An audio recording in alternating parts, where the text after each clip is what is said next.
এবার সকলকে ছেড়ে না ফেরার দেশে চলে গেলেন সবচেয়ে জনপ্রিয় সিআইডি অফিসার এসিপি প্রদ্যুম্ন। এই খবরে দুঃখ প্রকাশ করেছেন তার অসংখ্য অনুগামী। হৃদরোগে আক্রান্ত হয়ে তার মৃত্যু হয়েছে, তবে বাস্তব জীবনে নয়, বরং সিআইডির নতুন এপিসোডে মারা যাবেন তিনি।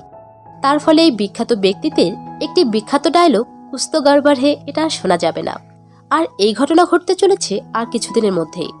বাস্তবে শিবাজি শতম মারা গেছেন এমনটা মনে করার কোনো কারণ নেই, তবে সিরিয়ালেও তার মৃত্যু মানতে নারাজ তার ভক্তরা। কারণ সিরিয়ালে মারা যাওয়া মানেই তো ভক্তরা নতুন এপিসোডগুলোতে তাকে আর দেখতে পাবেন না। তাই তার এরকম মৃত্যুতে শোকাহত তার ভক্তরা। এমনকি এ নিয়ে মনের ভাব প্রকাশ করে কমেন্ট করেছেন অনেকেই।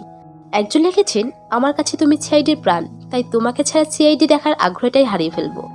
কেউ বা লিখেছেন, তুমি কেন সিআইডি ছেড়ে চলে যাচ্ছ, অনেক মিস করবো তোমাকে। তো বন্ধুরা, এসিপি প্রদ্যুম্নের এরকম মৃত্যুতে আপনি কতটা শোকাহত তা অবশ্যই কমেন্ট করে জানাবেন।